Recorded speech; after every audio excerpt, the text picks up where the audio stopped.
এবং বাংলাদেশের বাইরে যারা এই মুহূর্তে চ্যানেল আই দেখছেন তাদেরকে ক্রেডিট অ্যান্ড ডেভেলপমেন্ট ফোরাম সিডিএফের পক্ষ থেকে সাদর আমন্ত্রণ।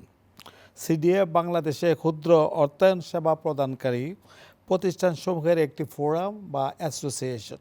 সদস্য ক্ষুদ্র অর্থায়ন সংস্থাসমূহের দক্ষতা উন্নয়ন, সেক্টরের পক্ষে লবিং অ্যাডভোকেসি, গবেষণা পরিচালনা, তথ্য সংগ্রহ ও বিনিময়, সদস্যের জন্য তহবিলের অন্বেষণ ও সংস্থান করা ইত্যাদি উদ্দেশ্যে 1992 সালে সিডিএফ প্রতিষ্ঠা লাভ করে।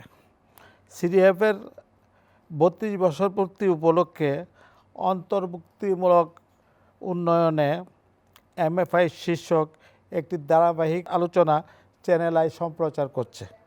এই ধারাবাহিকের আজকের তথা 19তম পর্বটি ক্ষুদ্র অর্থায়ন সংস্থা ওয়েব ফাউন্ডেশনের সৌজন্যে প্রচারিত হচ্ছে। আজকের আয়োজনে যথারীতি 2 জন অতিথি অংশগ্রহণ করছেন। আমার ডান দিকে আছেন ক্ষুদ্র অর্থায়ন প্রতিষ্ঠানসমূহের সহায়তা প্রদানের জন্য সরকার কর্তৃক প্রতিষ্ঠিত পল্লী কর্মসংস্থান ফাউন্ডেশনের ব্যবস্থাপনা পরিচালক ডক্টর নমিতা হালদার এনডিসি। আর বাম দিকে আছেন ওয়েব ফাউন্ডেশনের প্রতিষ্ঠাতা ও নির্বাহী পরিচালক জনাব মহসিন আলী। আপনি দীর্ঘদিন যাবৎ প্রশাসনের তৃণমূল থেকে বিভিন্ন মন্ত্রণালয়ে গুরুত্বপূর্ণ পদে দায়িত্ব পালন করেন। বর্তমানে আপনি পিকেএসএফের ব্যবস্থাপনা পরিচালকের দায়িত্ব পালন করছেন। পিকেএসএফ একটি খ্যাতনামা সংস্থা, দেশের বাইরেও সংস্থাটির প্রচুর সুনাম রয়েছে। বাংলাদেশ সরকারের এটি একটি অনবদ্য সৃষ্টি। আপনার যোগদানের পর পিকেএসএফের মধ্যে কিন্তু পলিসিগত কোনো পরিবর্তন এসেছে কিনা যদি একটু বলতেন। সত্যিকার অর্থে পলিসিতে পরিবর্তন আনতে তো বেশ সময় লাগে। যেহেতু আমি সরকার থেকে গিয়েছি, আমার প্রথম প্রচেষ্টাই ছিল যে সরকারের সঙ্গে সরকারকে জানানো যে আমরা কি করি, সরকারের সাথে সমন্বয় করা, যে সরকার কোথায় যে কাজটুকু করতে পারছে না আমরা সেটাকে এগিয়ে দিতে পারি কিনা, গ্যাপ পূরণ করতে পারি কিনা। আমি সেখানে এখন প্রতিটি জেলায়, প্রতিটি উপজেলায় জেলা প্রশাসকদের সাথে সমন্বয় করা, বিভাগীয় কমিশনারদের সাথে সমন্বয় করে জনপ্রতিনিধিদেরকে সকলকে নিয়ে একসাথে আমরা মত বিনিময় সভাগুলো সাধারণত করে থাকি। এইখানে আমি মনে করি যে এই পলিসিতে আমি এই পরিবর্তনটুকু আনার চেষ্টা করছি এখন পর্যন্ত। আর যেটা করেছি যে দীর্ঘদিন যাবৎ আপনারা জানেন যে আমাদের প্রায় 200 আমরা বলছি সহযোগী সংস্থা, কিন্তু কিছু কিছু ইনঅ্যাক্টিভ সহযোগী সংস্থা আমাদের রয়েছে। কিন্তু আমার মনে হয়েছে যে এখানে আমাদের সংখ্যায় সঠিকতা নিরূপণ করা দরকার এবং দীর্ঘদিন যাবৎ নতুন সংস্থা অন্তর্ভুক্তির বিষয়টাও স্থগিত হয়েছিল। এটা আমি আসার পরে পরেই আমি বলেছি যে না, নতুনদেরকে নিতে হবে এবং নতুনদেরা যারা প্রান্তিক অঞ্চলে যেখানে আমরা পিছিয়ে আছি উন্নয়নে, সেখানে আমরা নতুন নতুন সংস্থাকে কাজ করার জন্য আমরা সকল ধরনের সহযোগিতা দিয়ে যাব।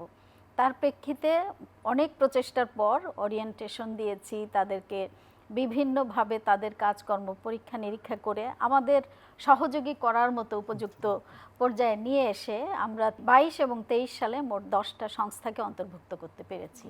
আমি মনে করি পলিসিতে এই দুটো বিষয় আমার নিজস্ব একটুখানিও ভূমিকা ছিল।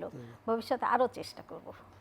আপনি একজন বীর মুক্তিযোদ্ধা, ছাত্র জীবনে বাম ধারার রাজনীতির সাথে আপনি সম্পৃক্ত ছিলেন। শিক্ষা জীবন শেষে আপনি গ্রামে ফিরে যান এবং গড়ে তোলেন ওয়েব ফাউন্ডেশন নামে এই সংস্থাটি। কোন প্রেরণায় আপনি এই সংস্থাটি গড়ে তুলেছিলেন? 1970 সালে আমি এসএসসি ক্যান্ডিডেট। তখনই বঙ্গবন্ধুর ডাক, সেটা হচ্ছে যে 7ই মার্চের ভাষণ, যেটা আমার জীবনে রাজনীতি সম্পর্কে বুঝতে, অংশগ্রহণ করতে আগ্রহ জুগিয়েছিল। মনে আছে 7ই মার্চের ভাষণে, আপনারাও সবাই জানেন, এবারের সংগ্রাম আমাদের স্বাধীনতার সংগ্রাম, এবারের সংগ্রাম আমাদের মুক্তির সংগ্রাম। তো স্বাধীনতা আমরা পেয়েছি।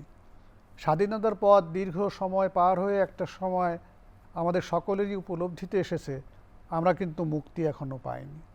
ক্ষুধা থেকে, দারিদ্র্য থেকে, অর্থনৈতিক বৈষম্য থেকে, অন্যান্য সব কিছু থেকে যেটা লড়াই করে যাচ্ছে দেশ, সর্বস্তরের একেবারে মাননীয় প্রধানমন্ত্রী থেকে শুরু করে সর্বস্তরের মানুষ, প্রশাসন, সংস্থা, এগুলো।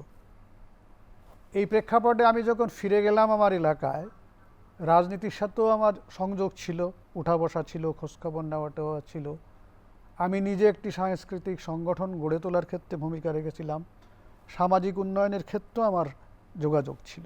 1988 সালে আমি সারা দেশে বন্যা হয়েছে দেখেছি, তখন আমি প্রথম এনজিওদের কাজের প্রতি আকৃষ্ট হই।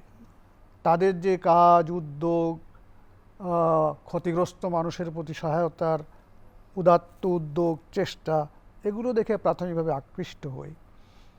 এলাকায় ফিরে যে কুষ্টিয়া অ্যাডাবে যোগাযোগ করে কুষ্টিয়া, যশোর এই 2 জেলায় বিভিন্ন এনজিওর কাজ দেখি আর কি। একটা দেশের মানুষের আর্থসামাজিক উন্নয়নের একটা লক্ষ্য নিয়ে আমরা শুরু করি 1990 সালের 24শে এপ্রিল।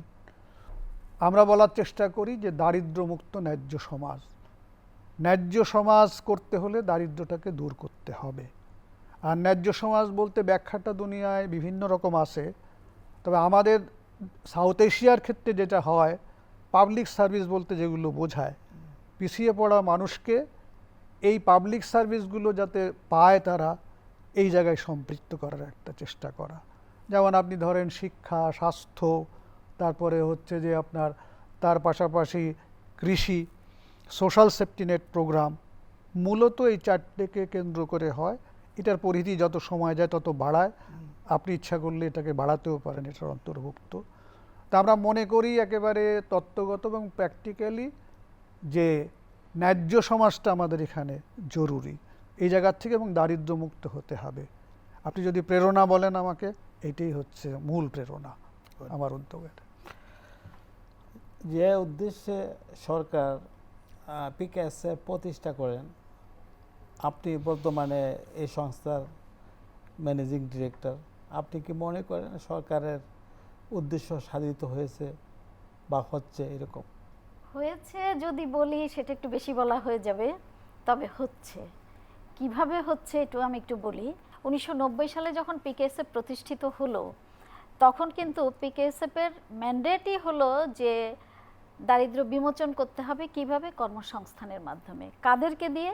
মাঠ পর্যায়ে যারা এনজিও আছে, সংগঠিত করে নিজেদেরকে সহযোগী সংস্থা করলো তাদেরকে, এবং সেই সহযোগী সংস্থার মাধ্যমে দরিদ্র, পীড়িত, প্রান্তিক মানুষকে সংগঠিত করে তাদেরকে কিভাবে ঋণ সহায়তা, অনুদান সহায়তা দেওয়া যায়, সেভাবেই তাদেরকে দারিদ্র্য বিমোচনের লক্ষ্যেই পিকেএসএফ কাজ করে যাচ্ছে। এটিতে কতখানি সফলতা পেয়েছে, এটি আমাদের আজকের যারা সহযোগী সংস্থা, আজকের ওয়েব ফাউন্ডেশনের নির্বাহী পরিচালক মহোদয় এখানে আছেন, তিনিও বলতে পারবেন, অন্যরা সাক্ষ্য দিতে পারবেন যে পিকেএসএফ কতখানি সফল। আর যেভাবে পিকেএসএফ কাজ করছে, যে এখন সময়ের পরিসরে অনেক কিছুই তো পরিবর্তন হয়। যেমন আমরা যে ক্ষুদ্র ঋণ নিয়ে মানুষের কাছে যেতাম, এখন কিন্তু ঋণের চাহিদা অনেক বেড়েছে। এখন আমাদেরকে মাইক্রো এন্টারপ্রাইজ করতে হয়, এখন জলবায়ুর অভিঘাত মোকাবেলা করতে হয়, এখন যে সমস্ত ক্ষুদ্র প্রান্তিক মানুষেরা ছিল তারাও অনেকটাই অগ্রসর হয়েছে। ফলে এই সমস্ত জিনিসগুলোকে আমাদেরকে অ্যাড্রেস করার জন্য যেভাবে এগিয়ে যেতে হয়, আমরা কিন্তু সেইভাবেই এগিয়ে যাচ্ছি। আমাদের দিন দিন ঋণ সহায়তার চাহিদা যেমন বেড়েছে, আমাদেরও তেমনিভাবে বাজেট বাড়াতে হচ্ছে। ফলে আমি মনে করি যে আমরা পিছিয়ে নাই, আমরা এগিয়ে গেছি এবং সফলতার সাথেই আমরা চাহিদা পূরণ করতে পারছি। খাদ্য ও পুষ্টির অধিকার, নারীর ক্ষমতায়ন, কমিউনিটি উন্নয়ন, যুব উন্নয়ন এবং সামাজিক অন্তর্ভুক্তিমূলক কাজের ক্ষেত্রে আপনার দীর্ঘদিনের পেশাগত এবং ব্যক্তিগত প্রতিশ্রুতির সুখ্যাতি আছে। আপনি প্রান্তিক ক্ষুদ্র কৃষকদের ক্ষমতায়নের জন্য কৃষকদের সংগঠন কৃষি মোর্চা গঠন করেছিলেন। এ কাজে আপনি কি আত্মতৃপ্ত? এ পর্যন্ত কি করেছেন আপনি এবং কতটুকু করেছেন? আরও কি কি করা প্রয়োজন বলে আপনি মনে করেন? আসলে করেছি অনেক, কিন্তু আত্মতৃপ্তি বলাটা খুব কঠিন ব্যাপার আর কি। তবে অবশ্যই যতটুকু করেছি, যেভাবে করেছি, তার সাথে তো কিছু না কিছু আত্মতৃপ্তি না থাকলে এগিয়ে যাওয়া যায় না। যে কোনো উন্নয়ন প্রক্রিয়ায় শুধু যদি আর্থসামাজিক উন্নয়নের কথা বলি, সেটা টেকসই হওয়া, সম্পূর্ণ সফল হওয়া খুব কঠিন ব্যাপার। এর সাথে যে দুটো জিনিস যুক্ত, সেটা হচ্ছে যে আপনার সুশাসন ত্বরান্বিত করা, পাশাপাশি মানুষের অধিকার সম্পর্কে সচেতন করা, এবং অধিকার আদায়ের লক্ষ্যে কথা বলা, কাজ করা। তো সেই জন্য আমরা ধরেন আমাদের প্রোগ্রাম, আমাদের প্রজেক্ট আমরা কিন্তু ইমপ্লিমেন্ট করি আমরাই, যখন যে স্টেক হোল্ডার থাকে তাদেরকে যুক্ত করি। কিন্তু যখন আমি নীতি নির্ধারণী পর্যায়ে কথা করব, পলিসি অ্যাডভোকেসির কথা বলবো, কোনো একটা ইস্যু নিয়ে ক্যাম্পেইন করব, তখন কিন্তু আমরা নেটওয়ার্ক করি। এবং সেই নেটওয়ার্কে ওয়েব ফাউন্ডেশন এই পর্যন্ত গভর্নেন্স অ্যাডভোকেসি ফোরাম এবং খাদ্য অধিকার বাংলাদেশ দুটি বড় নেটওয়ার্ক গড়ে তুলেছে, ভালোভাবে চলছে, তার কাজ হচ্ছে। আমরা 1993 সালে প্রথম মাইক্রোফিন্যান্সের কাজ শুরু করি, একটা ডোনারের সমন্বিত উন্নয়নের অধীনে। মাত্র 5,22,000 টাকা অনুদান ছিল। 96 সালে আমরা ম্যাডাম পিকেএসএফের পার্টনার হিসাবে অন্তর্ভুক্ত হই। 1 লক্ষ টাকা পেয়েছিলেন? 1 লক্ষ টাকা পেয়েছিলাম, এটা দিয়ে শুরু। খুবই ভালো তো সেই যাত্রা কিভাবে চলছে আপনিও জানেন, আমাদের সকলেই জানে আর কি। সেইভাবে আমি দুটো প্রতিষ্ঠানকে মনে করি আমাদের অভিভাবক প্রতিষ্ঠান বাংলাদেশে মাইক্রোফিন্যান্স, এমআরএ রেগুলেটরি অথরিটি, আইন পলিসি সহায়তা যা যা করানোর করবেন, আর একটা হচ্ছে পিকেএসএফ। শিওর। এই অর্থে পরিষ্কারভাবে কত মানুষ কতভাবে উদ্যোগ নিয়েছে মানে সংগঠন গড়ে তোলার জন্য, কিন্তু একটা প্রতিষ্ঠানের খুব প্রয়োজন ছিল এবং আমি মনে করি এখন আরও প্রয়োজন যে একটা সংগঠন কিভাবে প্রতিষ্ঠানে পরিণত হবে, তার কাজ কি হবে, কিভাবে সেগুলোকে ভালোভাবে বাস্তবায়ন করবে, ক্যাপাসিটি বিল্ডিং করবে, পলিসির সাথে লিঙ্ক করবে, প্রযোজ্য ক্ষেত্রে গ্লোবালি লিঙ্ক করবে। এবং তার পাশাপাশি আর একটা বিষয় যেটা সেটা হচ্ছে যে প্রতিষ্ঠান হিসাবে যে গড়ে ওঠা, এটা কিন্তু অনেকগুলো পথ আছে, পদক্ষেপ আছে আর কি। মানে অর্গানাইজেশন করলাম, স্বতঃস্ফূর্তভাবে চললো, প্রতিষ্ঠান কিন্তু গড়ে উঠবে না। তাহলে যেটা হবে, প্রজেক্ট থাকলে অর্গানাইজেশন আছে, প্রজেক্ট শেষ হয়ে গেলে অর্গানাইজেশন নাই, প্রোগ্রাম, যেটা আমরা দেখতে পাচ্ছি বিভিন্ন ক্ষেত্রে। তা আমি এই সব ক্ষেত্রে মনে করি পিকেএসএফ এর অবদান সবচেয়ে বেশি। আমি বলি কয়েকটা উদাহরণের কথা পিকেএসএফ এর মাধ্যমে। 2009 সালে আমরা পিকেএসএফ এর সহায়তায় ব্ল্যাক বেঙ্গল ছাগলের কাজ শুরু করি। এটা বাংলাদেশের ইতিহাস।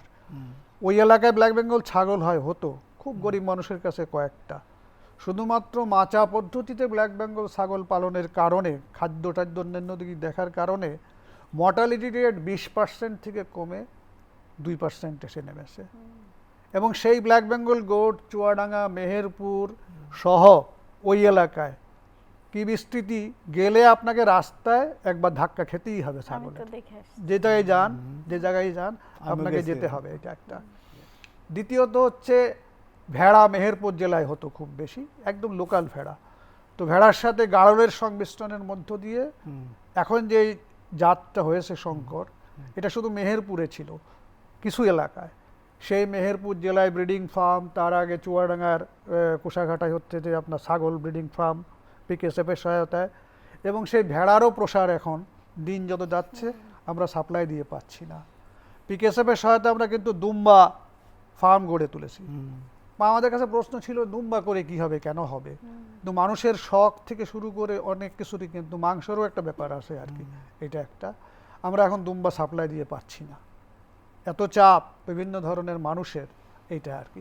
পিকেএসএফের ধরেন আপনার সমন্বিত কৃষি ইউনিট, প্রাণী সম্পদ, কৃষি, তারপরে হচ্ছে যে মৎস্য, তিনটার ক্ষেত্রেই আমাদের বিভিন্ন রকম কর্মসূচি বিভিন্নভাবে অগ্রসর হচ্ছে। আমি এখন একটু ম্যাডামের কাছে যাচ্ছি। দারিদ্র দূরীকরণ, মানবিক উন্নয়ন, বিশেষ করে নারীর ক্ষমতায়নে এমএফআইগুলো বাংলাদেশে যে প্রশংসনীয় ভূমিকা পালন করছে তা বিশ্বের জন্য একটা দৃষ্টান্ত। দেশের জিডিপিতেও ক্ষুদ্র অর্থায়ন খাত অবদান রাখছে। এই সেক্টরে ঋণ ও সঞ্চয় সহ 3,15,000 কোটি টাকার একটা বিশাল খাত মাইক্রোফিন্যান্স। কিন্তু জাতীয় বাজেট বরাদ্দে এত বড় একটি সেক্টরকে উপেক্ষা করা হয়েছে, বিষয়টি আপনি কিভাবে দেখছেন? আমি সরাসরি এই কথাটা আমি কখনোই নিতে পারবো না যে উপেক্ষা করা হয়েছে। কারণ যদি আপনি দেখেন যে আমাদের মাইক্রো ফাইন্যান্সে যে সার্ভিস চার্জের আয়কে সরকার কিন্তু ওই রিবেটের ইয়েতে বহাল রেখেছে আর কি, যে এই রিবেটটা কিন্তু অব্যাহত থাকবে। তো এটা একটা এক ধরনের এটা একটা এক ধরনের সাপোর্ট। আর সরাসরি প্রতি বছর কোনো বাজেট না দিলেও সরকার যে পরিমাণ উন্নয়ন সহযোগীদের মাধ্যমে যে world bank, Asian development bank, Ifat, European union, এদের মাধ্যমে যে পরিমাণ প্রকল্প পিকেএসএফকে দিচ্ছে, সেই প্রকল্পের অর্থায়ন সুবিধা তো আমরা সবাই পাচ্ছি। পিকেএসএফ এর মাধ্যমে আমাদের সকল সহযোগী সংস্থা পাচ্ছে। সবচেয়ে বড় কথা যে বাজেট আমাদের সবসময় প্রয়োজন, আমাদেরকে যত দিবে ততই হয়তো প্রয়োজন হবে, কারণ প্রান্তিক মানুষ নিয়ে আমরা কাজ করি। তবে প্রকল্পের পাশাপাশি বাজেটের দাবি আপনাদের সাথে সাথে আমারও। বর্তমান সময়ে তহবিল সংকটের কারণে বিশেষ করে ক্ষুদ্র মাঝারি সংস্থাগুলো বর্তমানে ঋণ কার্যক্রম পরিচালনা করতে হিমশিম খাচ্ছে। এদিকে ব্যাংক ঋণের সুদ হার বাড়ানো হচ্ছে, ফলে তহবিল মূল্য বৃদ্ধি পাচ্ছে।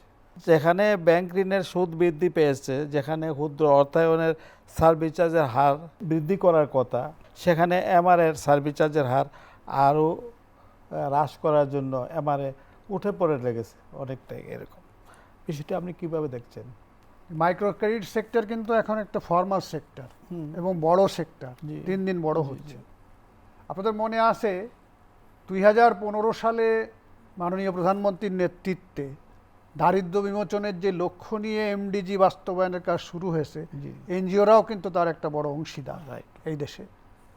তো এমডিজিতে যখন আমরা সফল হলাম 2015 সালে, সেই বছর কিন্তু তার 2-1 বছর আগে থেকে আপনি যদি 2019 সাল পর্যন্ত পর্যালোচনা করেন, মাইক্রোফিন্যান্সের সবচেয়ে ভালো সময়কাল এই সময়টা কাজ করার ক্ষেত্রে আর কি। একটা আমরাও সরকারের সহযোগিতা পেয়েছি, যত পরিমাণ টাকার দরকার আমরা পিকেএসএফের কাছ থেকেও টাকা পাই, সেখান থেকেও পেয়েছি, পিকেএসএফের কারিগরি সহায়তা পেয়েছি। ভালোভাবে কাজ করে মানে এই নেটওয়ার্কটা বা এই সেক্টরটার একটা আস্তে আস্তে উন্নয়ন ঘটছিল, প্রবৃদ্ধি ঘটছিল এই জায়গাটায়। কিন্তু আমরা কি দেখলাম যে 2020 সালের যে করোনা, সেটা আমাদের উপর একটা বিরাট সবল ফেললো। এতে কিন্তু সরকারও হতচকিত, গ্লোবালি পরিস্থিতি খারাপ, সেক্টর হিসাবে মাইক্রোফিন্যান্সও কিন্তু খুব দুর্ভোগে পড়েছে। ব্যাংক কিন্তু দিন দিন তার ইন্টারেস্ট রেট বাড়িয়ে যাচ্ছে, এখন 6-9, সেইখান থেকে কি পরিবর্তন? 6-9 এখন ব্যাংকের ইন্টারেস্ট রেট 15%। মজার ব্যাপার হচ্ছে যে আমরা যে এফডিআর রাখি 10-20%, সেটা তারা দিতে চায় না। সেইখানে ম্যাডাম কিন্তু কন্ট্রোল করার একটা চেষ্টা আছে আর কি, যত পারে যে যতটুকু পারে বার্গেনিং করে। আমি সর্বশেষ শুনেছি 10% পর্যন্ত উঠেছে। 12 উঠেছে। হ্যাঁ, 12 তো উঠেছে। এটা গেল একটা দিক। দ্বিতীয় দিক, আমাদের যারা দেশের মানুষ, তাদের আর্থসামাজিক উন্নয়নের অবস্থাও তো একটু স্লথ হয়েছে করোনার পর থেকে। সবাই তো একটা সমস্যার মধ্যে পড়েছে, এটাও তো একটা চ্যালেঞ্জ তাদের জীবনে। সেইখানে বরং কিছু সময় আমরা সরকারের পিকেএসএফের মাধ্যমেও পেয়েছি, ব্যাংকের মাধ্যমেও পেয়েছি, প্রণোদনার একটা জায়গা ছিল, ইন্টারেস্ট রেট কম। কিন্তু পরিস্থিতিটা কিন্তু পরিবর্তন হয়নি তেমন, খুব একটা উল্লেখযোগ্যভাবে কোনো পরিবর্তন মানুষের জীবনে হয়নি। মানুষ লোন নিচ্ছে, তার পূর্বের কাজের ধারাবাহিকতায় একটা সময় সে শোধও দিতে পারছে না। সে এখন কিন্তু একটু চাপাচাপি ব্যবস্থাটা, সেটা হচ্ছে যে আপনার ক্যাপাসিটির বাইরে সে লোন নিচ্ছে, এনজিওরাও দিতে বাধ্য হচ্ছে, আদায়ের ক্ষেত্রে বড় একটা চাপ পড়ছে। আমি মনে করি এই মিলায়ে সরকারের বিবেচনায় আসা উচিত যে আমাদের কাজ কিন্তু আর্থসামাজিক উন্নয়নে, সেই কাজের ক্ষেত্রে ইন্টারেস্ট রেটটাকে বর্তমানে কমানো প্রথম একটা বিষয়। আর একটা বিষয় তার সাথে যুক্ত, সেটা হচ্ছে যে চাহিদা যে দিন দিন বাড়ছে, সেই চাহিদা অনুযায়ী কিন্তু আমাদের প্রাপ্তি নেই। একমাত্র সেক্টর এনজিও সেক্টর, করোনার পরেও কিন্তু একজনও কর্মী কর্মকর্তার কোনো বেতন কমেনি, অব্যাহতভাবে বৃদ্ধি পেয়েছে। পাশাপাশি সংস্থার সময়ের ইনকাম কিন্তু বাড়েনি, ইনকাম ক্ষতিগ্রস্ত হয়েছে, পিছিয়ে আছে, অনেকে পিছিয়ে পড়েছে। এখনও একটা স্ট্রাগল চলছে মাইক্রো ফিন্যান্স সেক্টরে। সরকারও চেষ্টা করছে বিভিন্ন জায়গায় ভর্তুকি দেওয়ার, প্রকল্প দেওয়ার, কাজ দেওয়ার। সেইটা যেমন সমর্থন করি, আর্থসামাজিক উন্নয়নে দায়িত্ব পালনের জন্য এনজিওদের ইন্টারেস্ট রেটও, সার্ভিস চার্জটা মানে কোনো কোনো ক্ষেত্রে কখনো কখনো মনে হয় আরও বাড়ানো দরকার, কিন্তু সেটার দরকার নেই। অন্তত একটি বছর এই বিষয়টা মানে কি বলবো, সহনশীলতার দেখে একটু কমানোর চেষ্টা করা। ক্ষুদ্র অর্থায়ন থেকে ক্ষুদ্র উদ্যোগ রূপান্তরের ফলে কর্মসংস্থান সৃষ্টি হচ্ছে। বর্তমানে এক্ষেত্রে 2 লক্ষাধিক লোকের কর্মসংস্থান আমাদের সেক্টরে সার্ভিস চার্জের যে হার মহসিন ভাই বললেন, হ্রাস করা হলে ক্ষুদ্র অর্থায়ন বিতরণ হ্রাস পাবে, সঞ্চয়ও সাথে সাথে হ্রাস পাবে, ফলে কর্মসংস্থানও হ্রাস পাবে। বিষয়টি নিয়ে আপনি কি ভাবছেন? দেখুন, ঢালাওভাবে এটা কিন্তু নাও ঠিক হতে পারে, কারণ এটা তো একসময় আরও বেশি ছিল, সেটাও গবেষণামূলকভাবে পরীক্ষা করে করে কমানো হয়েছে। এখনও সেটা ভাবা হচ্ছে যে যদি একটু কমানো হয় সার্ভিস চার্জ, তাহলে ঋণ চাহিদাটা বৃদ্ধি পাবে। সুদের হার যখনই কম হবে তখনই কিন্তু সঞ্চয়ও বৃদ্ধি পাবে, এবং একটা সহনশীল পর্যায়ে নিয়ে আসা মনে হয় দরকার, এটা দেশের স্বার্থে। আরেকটু বিষয় সেটা হচ্ছে যে এই বিষয়গুলো খুব অযৌক্তিকভাবে কোনো কিছু হতে যাচ্ছে বলে আমার মনে হয় না, কারণ এমআরএ এটা নিয়ে অনেক, সেখানে আমাদের সহযোগী সংস্থারও সদস্য প্রতিনিধি আছেন, পিকেএসএফ এর প্রতিনিধি আছেন, তারা সবাই মিলেই খুব সন্তোষজনক পর্যায়ে যাওয়ার জন্যই একটা কমিটি করা হয়েছে, এবং এই কমিটি খুব শিগগিরই বোধহয় একটা মানে সহনশীল পর্যায়ে নিয়ে যাওয়ার জন্য একটা সমাধান আমাদেরকে দিবে। সুধী দর্শক, এখন চলুন ওয়েব ফাউন্ডেশনের কার্যক্রমের উপর একটি ভিডিও চিত্র দেখে আসি।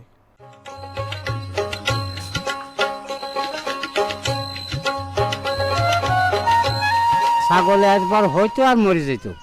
এই ওয়েব থেকে আমার প্রশিক্ষণ দিয়েছে যে এই মাছা তৈরি করতে, আমি মাছা তৈরি করেছি, করে এখন মোটামুটি আমার ছাগল আর মরে না।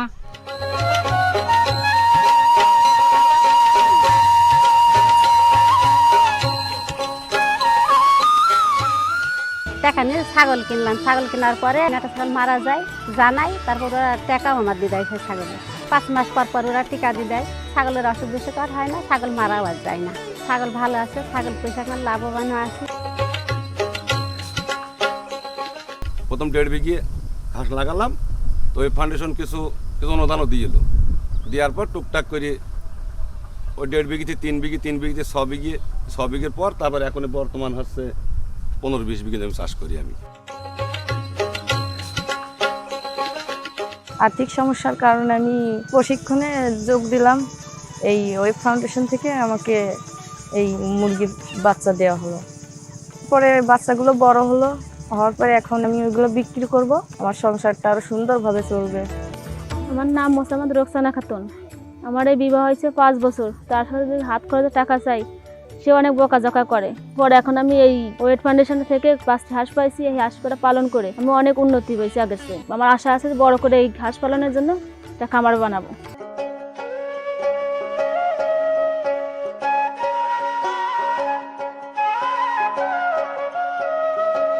ছেলেপিলের লেখাপড়াটা বেশি সমস্যা, সোলারের লেখাপড়াটার দিক থেকে আমার ছেলেপিলের খুব সুবিধা হচ্ছে।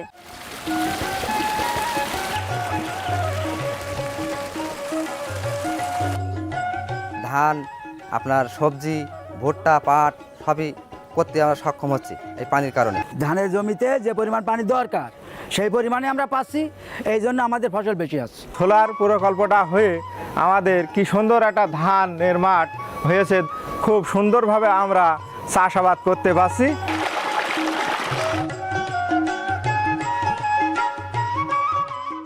ওয়েব ফাউন্ডেশন শুধু একটি ক্ষুদ্র অর্থায়ন সেবা প্রদানকারী প্রতিষ্ঠানই নয়, জলবায়ু পরিবর্তন, এসডিজি অর্জন ইত্যাদি বৈশ্বিক কর্মসূচি বাস্তবায়নও ওয়েব ফাউন্ডেশন সহ আমাদের ক্ষুদ্র অর্থায়ন প্রতিষ্ঠানসমূহ অবদান রাখছে। ওয়েব ফাউন্ডেশনের তথা ক্ষুদ্র অর্থায়ন প্রতিষ্ঠানসমূহকে টেকসইভাবে দারিদ্র্য বিমোচনের লক্ষ্যে আরও কী কী সেবা প্রদান করা প্রয়োজন বলে আপনি মনে করেন? এখানে আমি খুব সুনির্দিষ্টভাবে বলতে চাই, পিকেএসএফ তো সরকারের প্রতিষ্ঠান, কেন নয় আমাদের জাতীয় বাজেটের যেই ক্ষেত্রে এনজিওদের জন্য প্রযোজ্য, সেই ক্ষেত্রে পিকেএসএফের মাধ্যমেই এই কাজগুলো দেওয়া। কারণ পিকেএসএফের দক্ষতা, পিকেএসএফের অভিজ্ঞতা, তার সাথে এনজিওদের যে চলার অভিজ্ঞতা, সেই জায়গার থেকে, এবং এটা কিন্তু প্রমাণিত যে বাংলাদেশের এনজিওরা পিকেএসএফের নেতৃত্বে কৃষিখাতে অনেক বড় অবদান রেখেছে। আমরা প্রমাণিত করেছি পিকেএসএফের পার্টনার সদস্যরা আমরা ভালো পারি।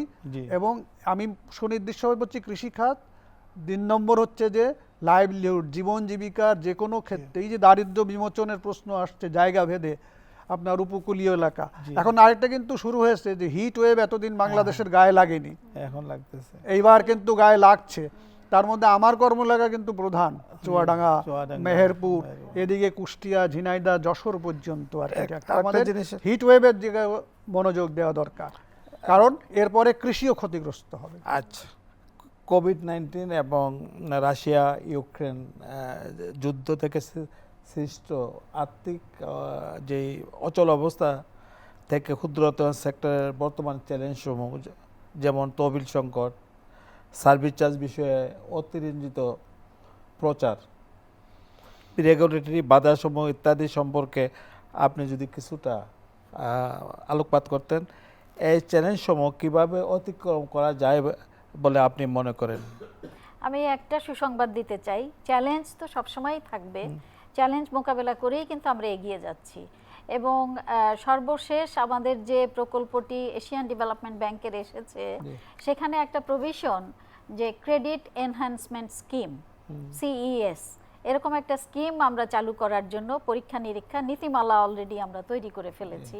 এবং এখানে PKSF নিজেই গ্যারান্টার হবে, ব্যাংকের থেকে অর্থায়ন যাতে MFIরা পায়, আমরা সেই লক্ষ্যে এগিয়ে যাচ্ছি। তো এইখানে ব্যাংক থেকে আপনারা অলরেডি ঋণ নিচ্ছেন, কিন্তু PKSF যখন গ্যারান্টার হবে, PKSF যেহেতু দিতে পারছে না, সেই ক্ষেত্রে গ্যারান্টার হয়েই এই CESটাকে আমরা প্রমোট করার চেষ্টা করছি। এটা একটা ভালো উদ্যোগ আমি মনে করি। আর এর মধ্যেই আপনারা জেনে যাবেন আমাদের বাজেটে এবার আমরা 2000 কোটি টাকা বাড়াতে সক্ষম হয়েছি। PKSF এর বাজেট শুধুমাত্র লোন বাজেটেই, লোনেই যাবে, এটা মাঠে যাবে। তো এটাও আমাদের একটি সফলতা আমি মনে করি এই পর্যায়ে।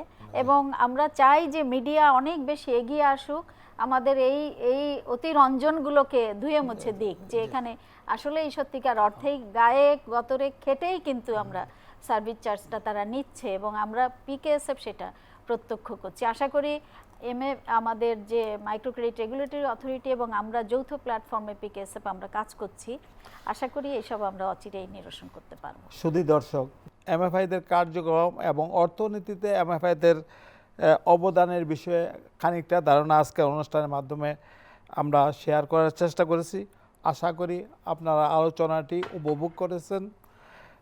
আবারও দেখা হবে আরও কিছু কথা নিয়ে অন্য একটি প্রতিষ্ঠান বিষয়ে। ততদিন ভালো থাকুন, সুস্থ থাকুন।